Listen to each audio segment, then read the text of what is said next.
안녕하세요, 강 PD님. 안녕하세요. 상도동으로 오라고 해서 제가 왔습니다. 재개발 물건 때문에 그런 거죠? 네, 맞습니다. 재개발 물건 투자하고 싶은 물건 하나 있는데요. 그래요? 아직 신건인데 네. 한번 조사해보고 신건에 들어갈 수도 있을 것 같아서 이쪽으로. 저 어떤 물건이 이렇게 얼굴이 밝아요? 이게 상도 23구역에 있는 재개발 물건이에요. 이번 7월에 후보지로 선정된 곳 말하는 거죠? 예, 맞습니다. 여기도 입지 굉장히 괜찮은데? 네, 여기도 20억 아파트 가지 않을까요? 충분히 갈 수 있는 소지가 있죠? 근데 이게 신건이잖아요. 네. 근데 2억이라 소액도 투자할 수 있을 것 같아서. 감정가액이 지금 2억이라는 거죠? 예, 맞습니다. 근데 아마 감정 시점이 선정되기 전이잖아요. 네. 지금 시세보다 저평가돼 있을 것 같아요. 이런 가서 시세 조사 바로 해봐야 돼요. 신권에 들어가야 될 수도 있어요. 아니, 저도 회원님들 낙찰 사례들 보면서 재개발에 큰 돈이 되는구나 이거를 깨달았어요. 그쵸. 제가 이거 작년, 재작년부터 상도동 반드시 보셔야 된다라고 말씀드렸죠. 네. 그래서 이 일대에 우리 낙찰 받으시는 회원님들 굉장히 많잖아요. 맞아요. 지금 1, 2년 사이에 몇 억은 버셨어요. 재개발 물건 해야 된다니까요. 아직도 후회 중이에요. 그때 살 걸. 근데 우리 강 PD님 이 상도동 재개발에 대해서 좀 아세요? 자세히는 몰라요. 자세히 몰라요? 네. 이 상도동이 통합적으로 재개발이 좀 일어나고 있는데 정확한 위치가 7호선 신대방 상거리역 그리고 7호선 장승배기역 사이에서 지금 한 7군데가 좀 묶여 있어요. 와, 맞네요. 그다음에 이제 상도 11구역 같은 경우에는 이미 이제 아파트가 올라갔죠. 네. 작년에 입주했는데 아실 거예요. 상도 푸르지오 클라베뉴 작년에 이미 입주를 했고 그다음에 혹시 7호선 장승배기역 쪽에서 내렸나요? 네, 맞습니다. 네, 거기서 내리면 지금 아파트 한참 공사 중에 있죠. 거기가 동작 센트럴자이예요. 근데 여기가 지주택으로 진행하는 아파트거든요. 이 입지가 좋다 보니까 이 지주택도 성공한 사례인 거죠. 여기 2,000세대가 넘거든요. 근데 장승백이 바로 초역세권이잖아요. 네. 그래서 이 상도동 일대에서 대장 아파트가 될 가능성이 굉장히 높죠. 와. 2028년 입주 예정이죠. 네. 이제 얼마 안 남았습니다. 촬영을 해. 네. 이거 좋네.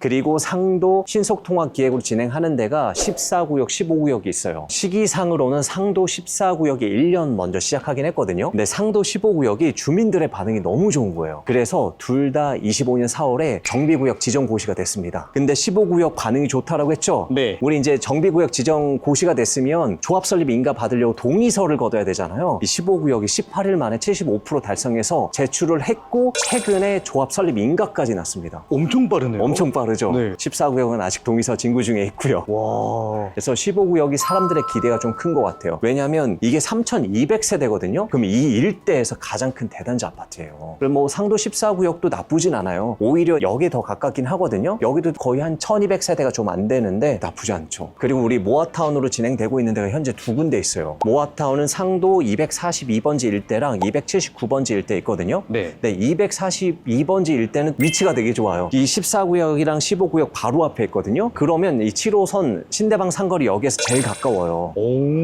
여기도 1,500세대가 넘거든요. 대단지네요. 대단지죠. 그래서 여기는 지금 관리계획 수립 중에 있고 일단은 제출을 했어요. 네. 그래서 지금 수정 가결이 났거든요. 그러니까 조건부 승인인 거예요. 어떤 조건만 맞으면 이제 승인이 되는 거죠. 그리고 279번지 일대는 15구역 뒤에 있어요. 그럼 이 상도동 일대에서 가장 뒤에 있는 거죠. 이게 올라가면 굉장히 언덕이거든요. 국사봉 있잖아요. 네. 네, 그래서 279번지 일대는 위치상으로는 가장 좀 안 좋긴 해요. 언덕이니까. 대신 장점도 있죠. 다른 물건 대비해서 그만큼 저렴하겠죠. 네. 그래서 가성비로 들어가기에는 괜찮은 입지인 거죠. 여기서 끝나지 않았습니다. 더 있어요? 그쵸? 우리 강 PD님이 골라온 상도 이상구역도 있잖아요. 그러네요. 여기가 원래는 상도 201번지 일대로 모아타운이 추진되던 곳이었어요. 작년에 추진하려고 계속 동의서를 진구하고 제출하긴 했거든요. 네, 작년 6월, 7월에 엄청난 일이 생겼습니다. 왜요? 작년 7월 당시 모아타운이 서울에 선정된 데가 97군데였어요. 왜냐하면 동의율 30%만 가져오면 무조건 선정을 해줬거든요. 그러니까 무분별하게 막 선정이 되는 거예요. 그래서 서울시에서 이제 이러면 안 되겠다라고 해서 선정 조건 자체를 바꾸었어요. 그럼 30%가 아니라 60% 동의율이 필요한 거예요. 그래서 201번지가 한참 준비했는데 미선정이 됐죠. 근데 아쉽잖아요. 네. 그래서 작년 11월에 신속통합기획으로 방향을 바꿔가지고 다시 준비했는데 지금이 7월이죠. 네. 불과 8개월 만에 후보지로 선정이 된 거예요. 와. 여기도 사람들이 적극적으로 좀 동의를 하고 있다라는 얘기인 거겠죠. 다음 포기하고 이제 신석통합 계획 준비한다라고 하더라고요. 이 일대가 니즈가 굉장히 강하네요. 그쵸. 그러면 이 통합적으로 다 재개발돼서 아파트가 올라가잖아요. 여기 12,000세대 됩니다. 올림픽파크 포레온 그쵸. 올림픽파크 포레온 수준의 엄청난 규모의 대단지 아파트가 여기 들어서는 거고요. 그리고 가재울 뉴타운이 한 12,700세대 되거든요. 뉴타운 수준의 아파트가 여기에 들어서는 거예요. 와. 단순히 그냥 대단지 아파트가 아니라 이 일대 지금 보시면 엄청 노후됐고 낙후됐고 오래됐고 막 쓰러지려고 하는데 일대가 다 바뀌는 거죠. 와, 그만큼 인프라도 좋아지겠네요. 당연하죠. 인프라 걱정할 필요는 없어요. 이 뉴타운이 올라오면 우리 12,000세대 들어오면 최소 여기 몇 명 살아요? 한 35,000명 이상 삽니다. 그쵸. 35,000명의 동선을 생각해봐요. 당연히 상권이 좋아질 수밖에 없어요. 당연히 학원가도 많이 생길 수밖에 없고요. 그러면 인프라, 상권, 학군, 학원가 다 좋아지는 거예요. 그리고 여기가 나쁘지가 않아요. 동작구가 언덕이 있어서 단점이지 사실은 강남 가기도 그리고 우리 서울 도심권 가기도 여의도 가기에도 굉장히 편한 입지거든요. 너무 좋죠, 여긴. 그래서 이 상도 이상구역이 굉장히 또 귀하거든요. 아마 물건 찾아보시면 물건이 거의 없을 거예요. 맞아요. 지금 막 후보지 선정됐다. 사람들이 물건을 던질까요? 가지고 있으려고 할까요? 무조건 가지고 있죠. 네, 들여놓잖아요. 네. 물건 아마 거의 없을 거예요. 물론 조금 후에 확인을 해봐야 되고 그리고 상도 이상구역도 제가 계속 눈여겨보고 있어요. 물론 이제 14구역, 15구역도 눈여겨보고 있는데 왜냐하면 상도 15구역에 2년 전에 뭐 2억대, 3억대 들어가신 분들의 물건이 지금 6억, 7억 가잖아요. 와. 그럼 이상구역도 지금 들어가면 조금 저렴하게 들어가지만 2년 후, 3년 후가 어떻게 되겠어요? 2억, 3억 그냥 올라가는 거잖아요. 네. 이 물건 누구한테 추천해줘야 돼요? 더 낙찰에 100% 물건 추천반 들으시는 분들한테 제가 물건을 추천해 드려야 되잖아요. 그래서 계속 눈여겨보고 있었는데 이상구역에 며칠 전에 굉장히 괜찮은 빌라가 하나 나왔어요. 그래서 이거 추천해 드려야겠다 하고 막 조사를 하고 있는데 며칠 만에 취하가 되더라고요. 소유자도 아는 거죠. 이게 재개발 구역이 아니었으면 진행되든 말든 신경 안 쓰셨을 텐데 그쵸. 그 당시에 가지고 있는 가치랑 지금 가치랑 이제 다른 거예요. 취하된 것 같아서 이제 물건이 안 나오고 있었거든요. 네. 또 어떻게 물건 찾으신 거예요? 저도 보다가 여기 여성분께서 좋다고 하셨는데 라고 해서 제가 오늘 갖고 온 거예요. 기대가 됩니다. 근데 주소가 어떻게 되죠?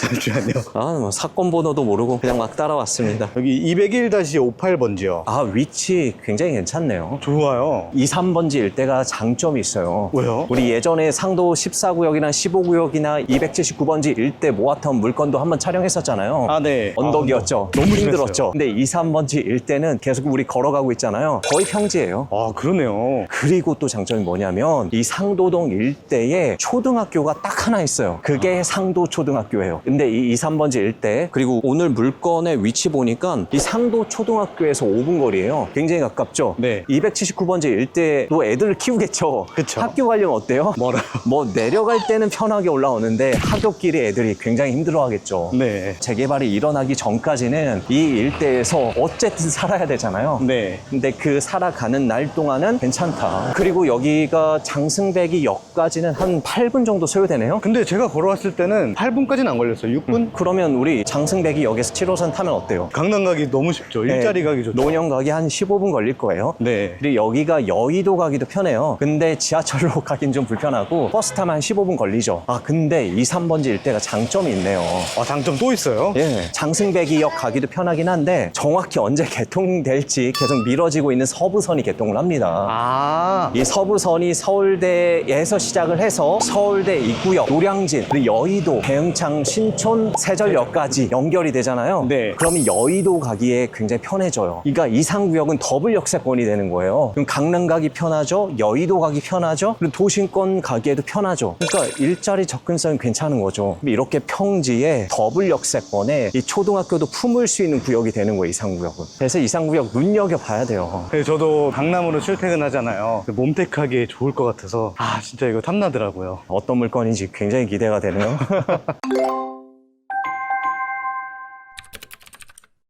상도 이상구역이 웬만해선 언덕이었거든요. 네. 근데 거의 다 와서 살짝의 구릉지는 있습니다. 근데 이 정도야 뭐. 그쵸? 이 정도 잠깐 올라가는 건 괜찮아요. 근데 진짜 상도 15구역이나 279번지 일대 가면 언덕이 굉장히 심해요. 네. 한 번은 이런 적이 있어요. 우리 회원님한테 상도 15구역 물건이 굉장히 좋은 게 나와서 말씀을 드렸더니 회원님이 임장을 한번 가시긴 가셨어요. 갔는데 그날 너무 고생을 하셨나 봐요. 그래서 이런 데 하고 싶지 않다고 포기한 적도 있어요. 아, 이거 하셨어야 되는데. 그니까요. 근데 사실 우리가 재개발 물건 이렇게 조사하러 다니다 보면 재개발 물건인데 막 평지고 역에서 가깝고 입지가 좁고 준신축 이런 거 당연히 없습니다. 이렇게 조금 불편하고 안 좋고 상습 침수구역이고 이러니까 재개발이 일어나는 거예요. 네. 어쨌든 다 온 것 같죠? 근데 재개발 구역인데 이쪽 위부터는 신축이 좀 있네요. 신축 있으면 장점이죠. 권리 산정 기준일 이전에 준공이 냈다라고 하면 장점이에요. 왜죠? 어쨌든 지금 다 철거하고 이사 갈 건 아니잖아요. 네. 이제 선정이 됐으면 최소 철거까지 7년에서 10년은 걸려요. 그때까지 우리 뭐 해야 돼요? 어쨌든 살아야 되잖아요. 그쵸. 그래서 재개발 구역인데 지금까지 막 오면서 봤던 붉은 벽돌의 이런 집이 아니라 조금 준신축이다? 장점인 거죠. 주소상으로는 이 집이긴 하네요. 네.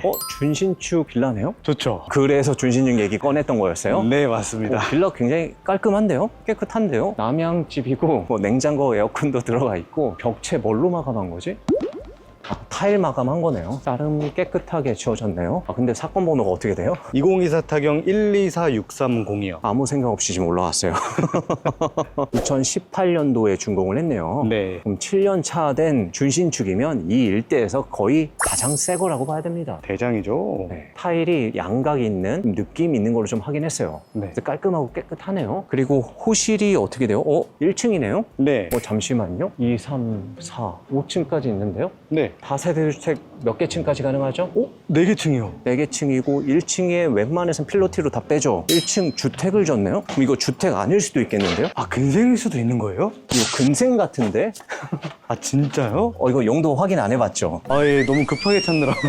진짜? 너무 좋아가지고 좋은 것만 봤어요. 잠깐만 제가 확인 한번 해봅시다. 일단은 우리 경매 정보지 보면서 네. 차근차근 좀 살펴보죠. 오늘 물건이 동작구 상도동에 위치한 다세대 주택으로 나오긴 하네요. 경매 정보지에. 네. 대지권은 5.6평이고 건물 면적은 9.3평. 크기가 크지는 아닌데 한 투룸 정도 되어 보이네요. 감정가는 2억 200이고요. 7월 11일 기준 신권입니다. 다음 주에 입찰이네요. 네. 24년 9월 11일에 설정한 근저당이 말소 기준 권리고 모든 권리는 소멸하네요. 지금 2명이 전입을 하고 있거든요. 임땡땡님이 19년에 전입을 했고 보증금을 못 돌려받으신 것 같아요. 네. 그래서 임차권 등기 설정하고 또 이분이 강제 경매 신청을 하셨어요. 그래서 아마 지금은 나가신 상태이신 것 같아요. 그래서 두 번째 임차인이 현재 들어왔는데 24년 3월에 전입을 했거든요. 그런데 이분도 대항력이 있어요. 근데 이분 이름이요 프랑스인인 것 같은데 영어도 아니고 다비스 말로의 반자 같아요. 어쨌든 이분이 말소 기준 권리 이전에 전입을 했기 때문에 대항력이 있어요. 근데 임차권 등기 때문에 이분은 소액이라고 하더라도 최우선 변제권은 없는 거예요. 근데 보증금이 미상으로 나와 있거든요. 얼마인지 모르는 이 보증금을 낙찰자가 인수를 해야 될 수도 있죠. 확인해 봐야 돼요. 경매 정보지에는 그렇게 나와 있긴 한데 현재 외국인 체류 확인서에서는 조회는 안 돼요. 아마 이따가 나가셨을 수도 있겠네요. 단기 임대로 있으셨을 수도 있을 것 같아요. 왜냐면 이 전입 신고를 한 건 아니고 외국인 체류 확인서에 나와 있는 거라 이제 외국인이기 때문에 대항력 유무를 이걸로 확인을 하거든요. 아마 나가셨을 수도 있을 것 같아요. 어쨌든 이게 특이사항이 없다라고 하면 기존의 임차인이 보증금이 1억 7,800만 원이거든요. 네. 이거보다 높게 낙찰받으면 전혀 문제 없어요. 그쵸. 왜냐면 제가 당일세 조세 지금 확인을 했는데 발견된 건 없고요. 교부권자도 현재 없는 상황이에요. 특이사항은 없어요. 이 물건의 시세만 우리 확인하면 되겠죠. 근데 그것보다 더 중요한 거 건축물 대장이요. 네, 이게 진짜 다세대 주택인지 확인을 해봐야겠죠? 건축물 대장을 제가 열어보니까요. 용도가요. 사무소로 되어 있습니다. 사무소예요. 이게 무슨 의미예요? 이거 근생빌라인 거예요. 근생빌라. 빌라 지을 때 건축주가 근생빌라 지금 2개 뺀 것 같아요. 네. 어쨌든 2개라도 더 팔 수 있으니까 수익이 올라가잖아요. 불법 용도로 그냥 만들어 놓은 거죠. 그래서 공부상 사무실이나 현황은 주거용으로 사용하고 있는 거죠. 그리고 건축물 현황도도 제가 좀 살펴볼게요. 맞아요. 이거 제2종 근린생활시설로 되어 있고요. 네. 사무실이다 보니까 방 벽체 구분이 안 되어 있어요. 화장실만 하나 지금 빠져 있는 상황. 그럼 내부는 이게 원룸인지 투룸인지 쓰리룸인지 확인이 안 돼요. 네. 그럼 실제로 확인을 해봐야 되는 거죠. 근데 이것보다 더 중요한 건 뭐예요? 재개발 물건 보러 오신 거잖아요. 그쵸. 근데 입주권이 나오느냐 나오지 않느냐가 가장 중요한 거죠. 입주권이 안 나오면 우리 할 필요가 없겠죠. 그쵸. 입주권이 나올까요 나오지 않을까요? 근생으로 봤나요? 일단 우리 기준점이 필요하잖아요. 네. 조례를 봐야 되는데 서울특별시 도시 및 주거 환경 정비 조례를 좀 봐야 돼요. 입주권이 나오는 경우는 세 가지예요. 첫 번째는 주택일 경우에, 두 번째는 토지이지만 90제곱미터 이상일 경우에, 그리고 세 번째가 좀 어려운데 정확히 그냥 용어 그대로 제가 말씀드리면 권리가액이 분양용 최소 규모 공동주택 한 가구 추산액 이상입니다. 와, 어려운데요? 어렵죠? 네. 하나씩 좀 설명드리면 첫 번째 조건, 주택은 전혀 문제가 안 되죠? 네. 우리 간혹 재개발 물건 보려고 부동산 돌아다니다 보면 토지 지분이 작아서 안 된다라고 얘기하시는 분들 많은데 네. 전혀 상관없어요. 주택이면 입주권은 나와요. 아. 두 번째, 재개발 구역 안에서도 토지가 나오는 경우가 있어요. 도로가 네. 나오는 경우도 있죠. 이때는 내가 보유한 전체 합계가 90제곱미터 이상이면 입주권이 나오는 거예요. 문제 없고요. 근데 세 번째, 우리 상가나 근린생활시설은 나와요, 안 나와요? 안 나와요. 세 번째 조건에 충족이 돼야 나오는 거예요. 아. 이게 무슨 얘기냐면 권리가액이라는 거는 우리 재개발 구역 하면 감정평가를 하죠. 네. 곱하기 비례율을 하면 그게 권리가액이에요. 네. 권리가액이 이 분양을 하는 제일 작은 평수, 이거의 분양액보다 커야 되는 거예요. 예를 들어서 오늘 물건이 102호 물건이잖아요. 네. 이거의 권리가액이 뭐 잘 나와가지고 5억이에요, 5억. 그런데 여기에 이제 아파트가 올라가는데 제일 작은 소형 평수 이제 분양을 하는 거죠. 8평짜리 분양을 해요. 근데 그거의 분양가가 4억 9천이에요. 이러면 근생 빌라라고 하더라도 입주권이 나온다는 얘기죠. 아. 근데 이 조건에 맞아야 되는 거예요. 근데 근생 빌라 많이 오해하시는데, 왜냐면 2008년 이전에는 근생 빌라라고 하더라도 실제로 주거용으로 사용하고 있다라고 하면 입주권이 그냥 나왔어요. 네. 근데 이때 생각을 하고 계신 것 같아요. 아. 근데 이제 근생 빌라 같은 경우 막 쪼개기 막 이런 불법이 상행되다 보니까 법이 좀 바뀌었죠. 그래서 2008년 이후에 공람 절차를 받은 이후에 근생 빌라 소유자는 입주권이 원칙적으로 나오지 않아요. 그러니까 아까 같은 조건이 성립이 된다라고 하면 입주권이 나오지만 무조건 나오는 게 아닌 거예요. 오, 진짜 잘 봐야겠네요. 잘 봐야 됩니다. 오늘 물건 이거 확인 안 하고 들어가면 어떡해요? 굉장히 큰 리스크예요. 그래서 이거 신권에 2억대 나왔잖아요. 네. 가격적인 메리트가 있어 보이잖아요. 그래서 신권에 누군가 들어가서 낙찰 받을까 봐 저는 걱정인데요. 아, 이것도 확인 안 하고요. 예. 야, 그러면 우리 근생 빌라 뭐 확인을 해야 되는지 다시 풀어서 좀 설명을 하면, 일단은 근생 빌라가 재개발 구역 안에 있어서 입주권을 받을 수 있다라고 하면 어때요? 굉장히 큰 장점이죠. 왜요? 주택수에 포함이 안 되니까요. 그럼 다주택자분들도 할 수 있죠. 네. 그리고 보유하고 있는 동안 동일하게 월세, 임대는 맞출 수가 있어요. 그쵸. 그리고 내가 무주택자다, 1주택자도 부담이 없죠. 왜요? 주택이 아니니까. 네. 보유하고 있는 동안 다른 투자를 또 계속 이어나갈 수 있으니까 입주권만 나오는 게 확실하다라고 하면 굉장히 큰 장점이에요. 근데 조금 전에 제가 말씀드렸던 것처럼 확인을 해야겠죠. 그래서 앞으로 근생 빌라 볼 때는 1차 2008년 기준 제가 말씀드렸죠. 네. 공람 절차가 그 이전이라고 하고, 그리고 2008년 7월 31일까지 실제로 주거로 사용하고 있는 재개발 물건이라고 하면 괜찮아요. 물론 조합마다 조례가 좀 다르긴 해요. 해당 조합의 조례를 확인을 해야 되는데, 보통 조합원 분양 신청 전까지 무주택자 자격을 유지를 아마 하셔야 될 거예요. 아. 자, 이런 리스크를 줄이려면 우리가 어떤 물건 보는 게 좋아요? 조합 설립 인가 이후의 물건을 보시는 게 낫겠죠. 그럼 우리 조합을 통해서 근생 빌라가 입주권이 나오는지 나오지 않는지를 우리가 확인이 가능하잖아요. 근데 이제 조합 전이라고 하면 어때요? 리스크가 있는 거죠. 물론 이제 세 번째 조건이 있으니까, 예를 들어 토지 지분이 엄청 커요. 아니면 건물 자체가 새 거고 엄청 넓어요. 그러면 권리가액이 높게 받을 확률이 높잖아요. 그쵸. 근데 그래도 리스크가 있는 거예요. 하필이면 이쪽에서 최소 분양하는 면적이 소형 평수가 없고 다 대형 평수라고 해봐요. 안 되겠는 거죠. 안 되죠. 그래서 웬만해서는 조합 설립 인가 전이라고 하면 그냥 모험이라고 생각을 하셔야 돼요. 알아낼 수 있는 방법은 없어요. 없죠. 왜냐하면 이 권리가액은 사업시행 인가까지 나와야 확인이 되는 거고, 네. 조합 설립 인가가 돼야 조합을 통해서 그 조례를 확인할 수 있는 거지, 그 전까지는 추진 위에요. 할 수도 있다 없다지 정확한 게 아니란 말이죠. 경매에 우리 접근할 때 이게 뭐 로또가 아니에요. 자꾸 모험하려고 하시면 안 돼요. 정확하게 확인을 하고 들어가셔야 되는 거예요. 심지어 빌라 같은 경우는 이렇게 현장에 와서 실제 내부도 보시고 혹시 뭐 누수나 아니면 다른 문제가 없는지를 명확하게 확인하고 들어가셔야지, 그냥 들어가시면 위험한 거죠. 그러니까 리스크가 1%라도 있다라고 하면 확인하고 들어가셔야 돼요.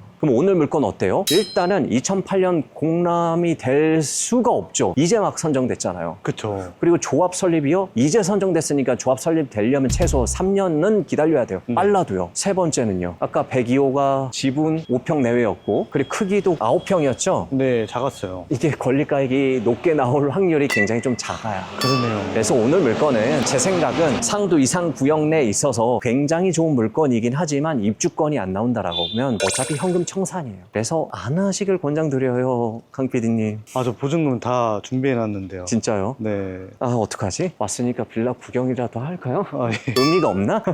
빌라 자체는 굉장히 깨끗하고 깔끔하네요. 여기 엘리베이터 있고, 그리고 여기가 102호죠. 투룸 정도 나올 것 같긴 하네요. 아쉽지만 이 물건은 근생이어서 농도를 주택으로 바꿀 수도 없어요. 혹시라도 다른 호실이 나온다라고 하면 그때 보시는 게 낫지 않을까 싶은데요. 주차장을 더 뺄 수가 없잖아요. 그쵸. 아, 저 25억 아파트 갔나 했는데. 제가 상도 15구역 같은 경우에는 유튜브 처음 찍었던 물건이기도 하고 워낙 좋아서 작년 그리고 올해 초도 우리 회원님들이랑 현장 임장 수업도 이쪽으로 많이 왔었어요. 네. 그때 얘기 듣고 상도 14구역이든 15구역이든 낙찰 받으신 회원님들은 해피하죠. 아, 그쵸. 그때만 하더라도 우리 투룸, 쓰리룸 2억 후반대, 3억 중반대는 충분히 낙찰 받을 수 있는 가격이었거든요. 근데 지금은요 어때요? 투룸 나와도 5억 이상 넘게 낙찰이 되죠. 네. 실제로 매물 구하려고 하면 쓰리룸은요 금매 나온 거 있잖아요. 주택 임대 사업자 승계해야 되는 거 조금 안 좋은 물건들 6억대 구할 수 있고 나머지는 다 7억 8억이에요. 그러니 이상구역 지금 들어가서 저렴하게 사서 2년만 묻혀놔도 몇 억 오르는 거고 네. 사실은 여기는 중간에 파시면 안 돼요. 아파트 받을 때까지 가야 비로소 이게 빛을 발하는 물건인 거예요. 네. 어쨌든 상도 이상구역에 왔으니 추후에 물건이 나올 수도 있잖아요. 네. 부동산 잠깐 들려서 매물이 있는지 한번 확인해 볼까요? 있을까요? 없을 것 같아요. 네.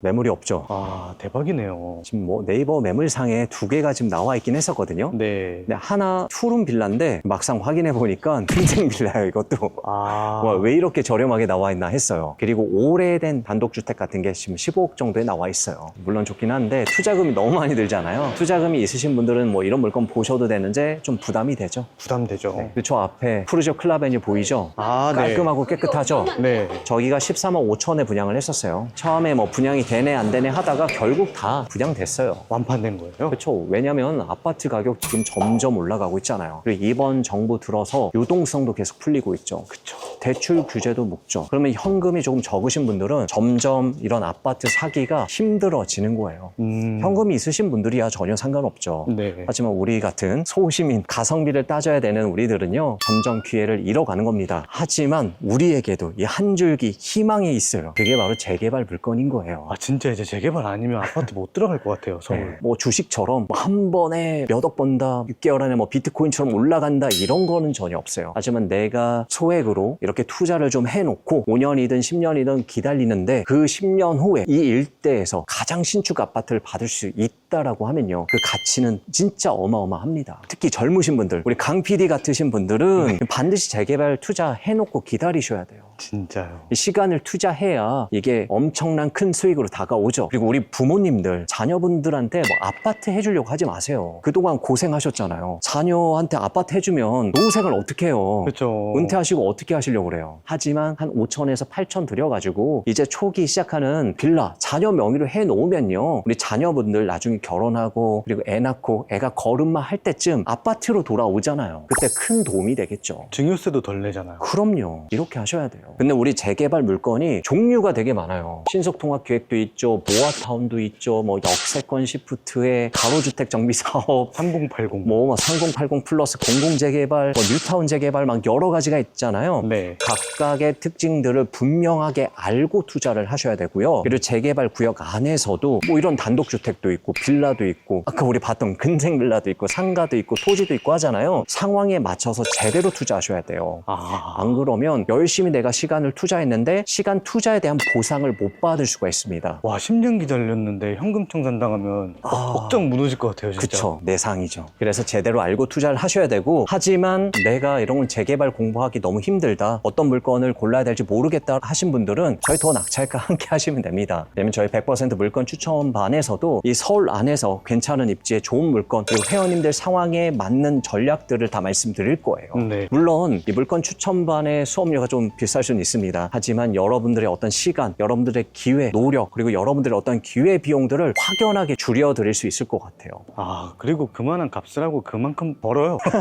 진짜. 그래서 초보이신 분들도 저희가 할 수 있게끔 할 거예요. 네. 그래서 우리 추천드리는 물건 가지고 우리 수업 시간에 검증된 어떤 상황들 다 말씀드릴 거고, 회원님들은 뭐만 하시면 돼요? 수업 끝나고 그래도 현장을 한번 갔다 오셔야 돼요. 네. 가서 검증하신 다음에 입찰 상담 받고 바로 입찰 하시면 돼요. 근데 만약에 저희가 6주 수업인데 6주 안에 낙찰 못 받았다? 나머지 공부하셔야 돼요. 평생 AS 공부하셔야 돼요. 언제까지요? 낙찰 받을 때까지. 이렇게 오늘도 마무리하죠. 아, 구역 너무 좋은데 하필 근생 빌라여서 좀 아쉽네요, 강PD님. 그니까요. 저 눈여겨보고 있겠습니다. 알겠습니다. 계속해서 지켜보시죠. 갑시다.